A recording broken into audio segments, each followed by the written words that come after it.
গুপ্ত শিবির এখন চীনে পাড়ি দিয়েছে। চীনে আছে তারা এখন।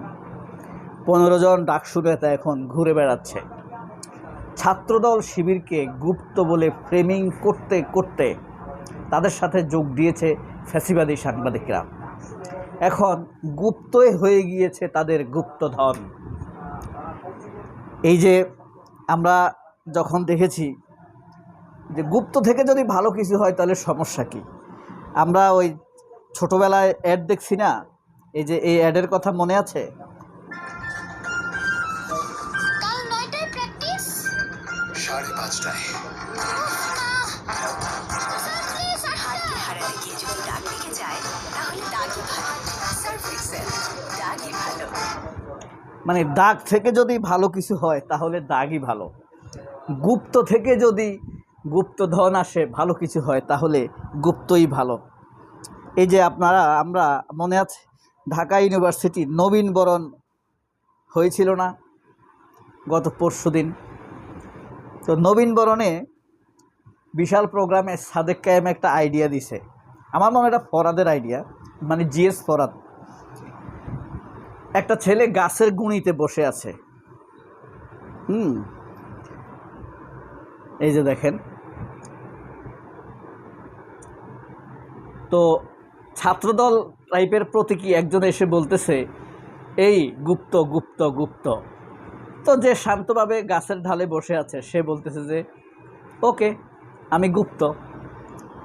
এখন সবাই গুপ্ত বলতে আর লজ্জা বোধ করে না, এমন পরিস্থিতিতে বিষয়টা চলে গিয়েছে। এই যে দেখেন, এখন গুপ্তই হয়ে যাবে গৌরব। জুলাই আন্দোলনের সময় যেমন আমাদের হয়ে উঠেছে সেই স্লোগানের কথা মনে আছে?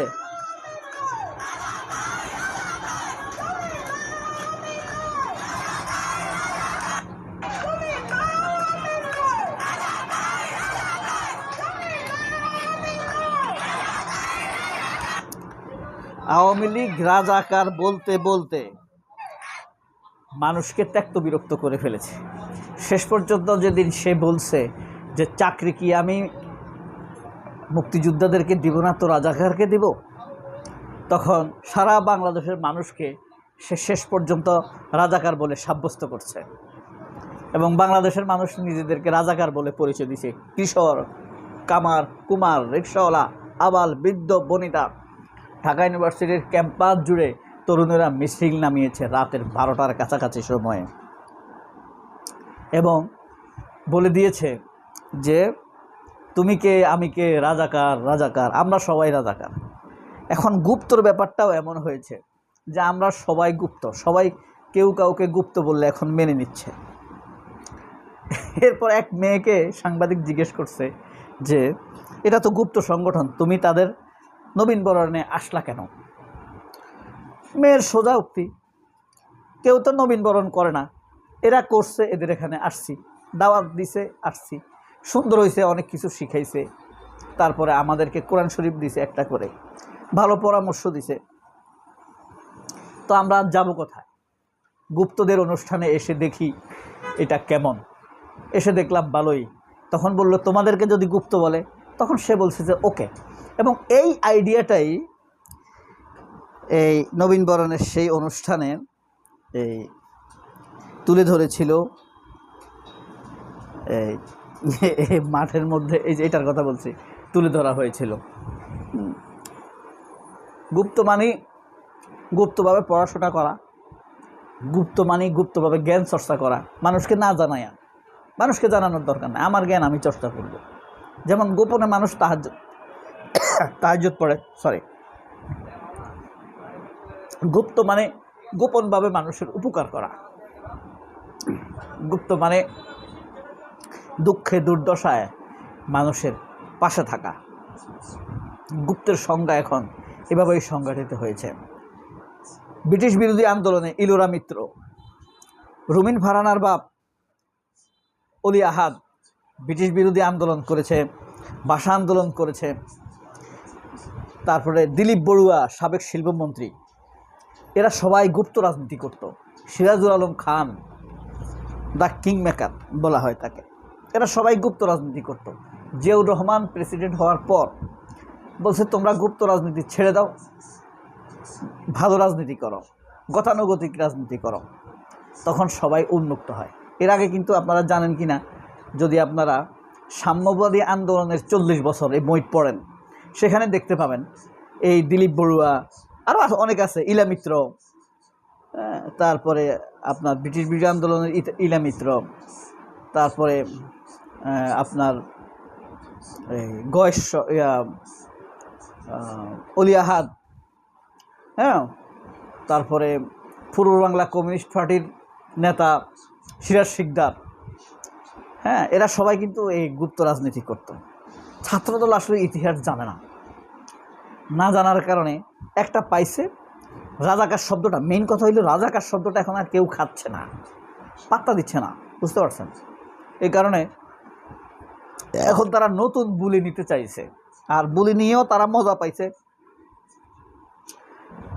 এই ফ্যাসিবাদী সাংবাদিকরা তাদের কিছুটা পক্ষ নিছে, তারা ভাবছে এটাতে তো কাজ হয়ে যাবে।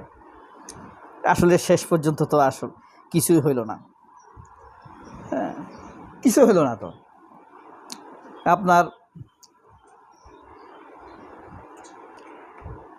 সেটা নিয়ে ইত্তেফাক নিউজ করছে, দীর্ঘদিন ধরে ইসলামী ছাত্র শিবিরের উদ্দেশ্যে গুপ্ত গুপ্ত স্লোগান প্রচলন করছে দলটির প্রতিদ্বন্দ্বী ছাত্র সংগঠনগুলো। সমালোচনার ক্ষেত্রে প্রায় এই শব্দটি ব্যবহার করতে দেখা যায় প্রতিপক্ষের ছাত্র সংগঠনকে। তবে এবার সেই স্লোগানকেই উল্টো ব্যঙ্গ করে নিজেরাই প্রচারণা চালিয়েছে এবং সেটিকে জেনারেলাইজ করে ফেলেছে এবার ঢাকা বিশ্ববিদ্যালয়ের নবীনবরণ অনুষ্ঠানে। শনিবার ঢাকা বিশ্ববিদ্যালয়ের টিএসসি চত্বরে আয়োজিত নবীনবরণ অনুষ্ঠানে একটি ব্যানারে দেখা যায় বড় অক্ষরে লেখা এই গুপ্ত ব্যানারে, এবং এক পাশে ইশারা করা কার্টুন চরিত্র, অন্য পাশে ওকে লেখা সংলাপে পুরো বিষয়টি হাস্যরসাত্মকভাবে তুলে ধরা হয়। ছেলেরা, নবীন স্টুডেন্টরা সেখানে সেটার সামনে দাঁড়িয়ে আনন্দ চিত্তে ছবি তুলেছে। শিবিরের নবীনবরণ অনুষ্ঠানে 2025-26 সেশনে ফার্মেসি বিভাগের শিক্ষার্থী তানভীর হোসাইন বলেন, তাদেরকে অন্য ছাত্র সংগঠনগুলো ব্যঙ্গ করে গুপ্ত বলে। তারা এই বিষয়টিকে কাজে লাগিয়ে ইতিবাচকভাবে প্রচার করেছে। জিনিসটা সুন্দর এবং ফানি, আগে তো এমন কিছু দেখিনি, তবে বিষয়টা ভালো লেগেছে। ঢাকা বিশ্ববিদ্যালয়ের শাখা শিবিরের মিডিয়া প্রচার সম্পাদক মিফতাহুল হোসাইন আল মারুফ বলেন, এই ট্যাগ মূলত সামনের দিনে শিক্ষার্থীদের উপর জুলুম, নির্যাতন, নিপীড়ন বন্ধ করার জন্য ভূমিকা রাখবে। এবং ডাকসুতে নবীনবরণ অনুষ্ঠানে ডাকসুর ভিপি সাদেক কায়েম স্পষ্ট করে বলেছে, তোমাদেরকে ব্যবহার করা হয় হলের সিট না দিয়ে। হলের সিটের সংখ্যা সীমিত, ছাত্রছাত্রী 40,000, সিট আছে 22,000। তাহলে কি করে বাকি 22,000কে মিছিল মিটিংয়ে নেয়, তারপরে বলে আমাদের সাথে যদি আমাদের রাজনীতি করো, আমাদের মিটিংয়ে যাও, তাহলে তোমাকে সিট দিব। এই কথা বলে আস্তে আস্তে রাজনীতিতে জড়িয়ে ফেলে, আর জীবনে সিটের সমস্যা সমাধান করে না। সিটের সমস্যা যদি সমাধান হয়ে যায়, তাহলে ছাত্রলীগ, ছাত্রদল কেউ ছাত্রদেরকে আর রাজনীতিতে জোর করে জড়াতে পারবে না। এই বিষয়টি সাদেক কায়েম বলেছে। সাদেক কায়েম বলেছে, তোমরা তোমাদের অধিকারের ব্যাপারে সচেতন থাকবা, আমরা তোমাদের পাশে আছি। তিনি আরও বলেন, বিভিন্ন ছাত্র সংগঠনের ছড়ানো মিথ্যা প্রপাগান্ডা, গুপ্ত সুপ্ত এইসব নিয়ে আমাদেরকে আর কোনোভাবে ঢাইলে ফেলানো যাবে না। সবাই অনেক ভালো থাকবেন। আল্লাহ হাফেজ। আসসালামু আলাইকুম।